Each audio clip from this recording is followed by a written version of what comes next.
Assalamualaikum warahmatullahi wabarakatuh.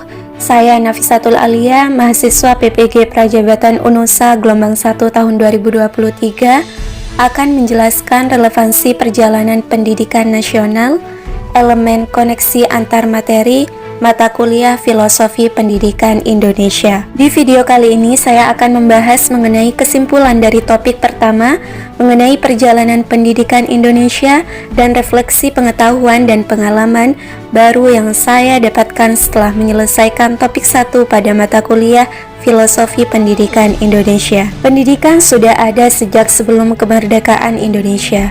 Pendidikan pada saat itu hanya dikhususkan untuk pegawai-pegawai Hindia Belanda dan pembelajaran yang diberikan hanya sebatas menulis, membaca, dan menghitung seperlunya. Ki Hajar Dewantara merupakan tokoh penting perjalanan pendidikan nasional yang banyak melakukan terobosan terkait transformasi pendidikan untuk perkembangan Indonesia dengan mendirikan Taman Siswa pada tanggal 3 Juli 1922. Sebagai gerbang emas kemerdekaan dan kebebasan rakyat Indonesia. Banyak sekali pemikiran Ki Hajar Dewantara untuk kemajuan Indonesia.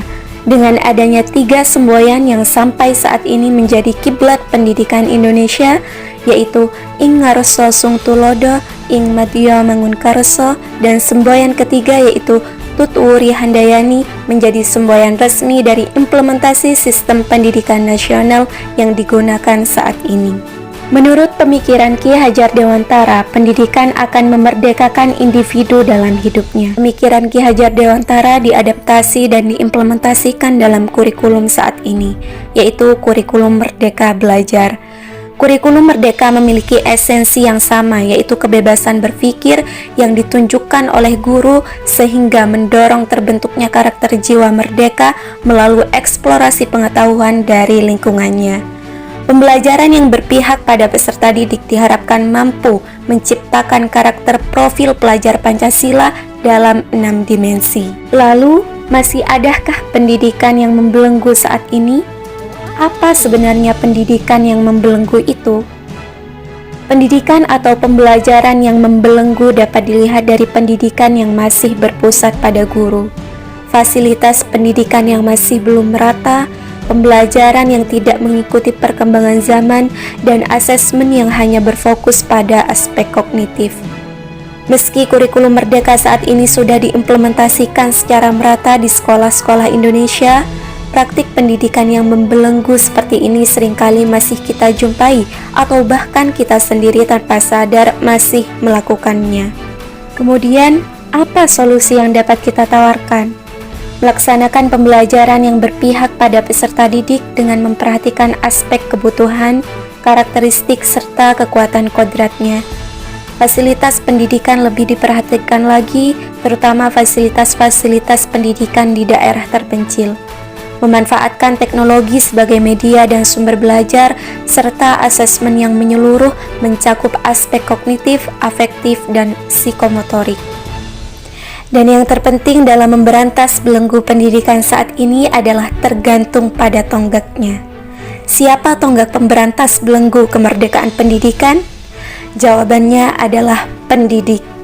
Upaya dan kinerja yang guru salurkan dalam menciptakan pembelajaran yang benar-benar memerdekakan peserta didik menjadi tonggak yang paling kuat bahkan untuk memberantas belenggu pendidikan nasional.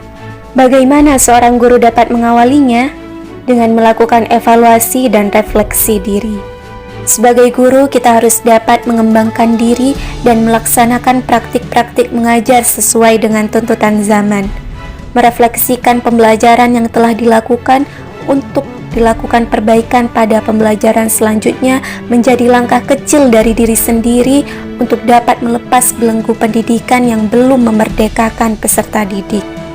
Refleksi setelah menyelesaikan topik 1 ini, saya banyak mendapatkan pengetahuan dan pengalaman, mengetahui dan memahami sejarah perjalanan pendidikan Indonesia sebelum dan setelah kemerdekaan, memahami makna pemikiran-pemikiran Ki Hajar Dewantara yang saat ini diadaptasi dan diimplementasikan dalam kurikulum Merdeka Belajar.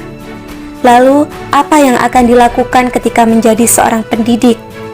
Yang akan saya lakukan adalah menerapkan praktik pembelajaran yang berpihak dan memerdekakan peserta didik dengan beracuan pada prinsip pendidikan Ki Hajar Dewantara, dengan menuntun peserta didik untuk mengembangkan potensi, minat dan bakatnya sehingga dapat mengenali kekuatan kodrat yang dimilikinya dan dapat memperbaiki perilaku serta budi pekertinya.